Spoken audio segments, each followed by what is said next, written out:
Long ago, in a quiet countryside, there lived a man named John Miller. John was a farmer, known not for riches or fame, but for his wisdom and kindness. Everyone in the village admired him because he always helped others and gave advice that seemed simple but was always true. Yet, John had one flaw. He was so humble that he often avoided standing out. He didn't think his words or actions were worth much notice.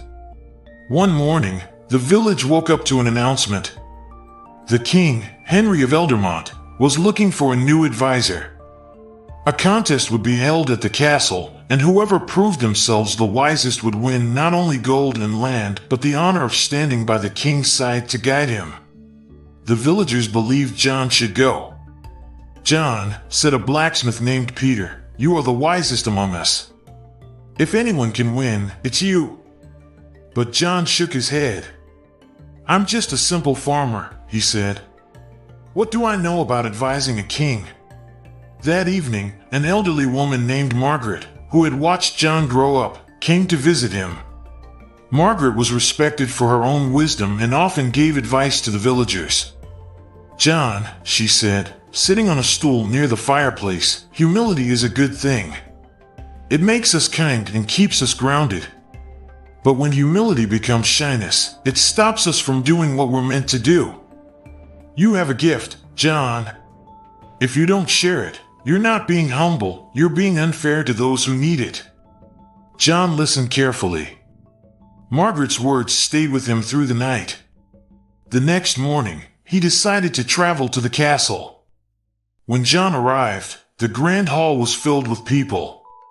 Scholars, warriors, merchants, and even noblemen had gathered to compete. Each one seemed confident, dressed in fine clothes, and speaking with boldness. John felt out of place in his simple farmer's tunic, but Margaret's words echoed in his mind. One by one, the contestants presented their ideas to King Henry. Some spoke of war strategies, others of trade routes, and a few recited poetry to impress the court. Their words were long and complex, filled with flowery language. Finally, it was John's turn. He stood before the king, his hands trembling slightly, but he took a deep breath. "Your Majesty," he began, "I am just a farmer. My words are simple, but they come from what I've learned in the fields and forests. A good leader is like a farmer. He must be humble enough to listen to the land and to others, but bold enough to take action when the time comes." The court went silent. John could feel every eye on him, but he continued. "From farming, I've learned that patience brings the best harvest. You cannot rush the soil or the seasons. A leader must be patient too, letting things grow in their own time. I've also learned that the rivers, though gentle, shape the strongest stones. A leader should be like a river, steady, persistent, and adaptable. And lastly, caring for animals has taught me compassion. Without compassion, no leader can truly serve their people." When John finished, the king rose from his throne.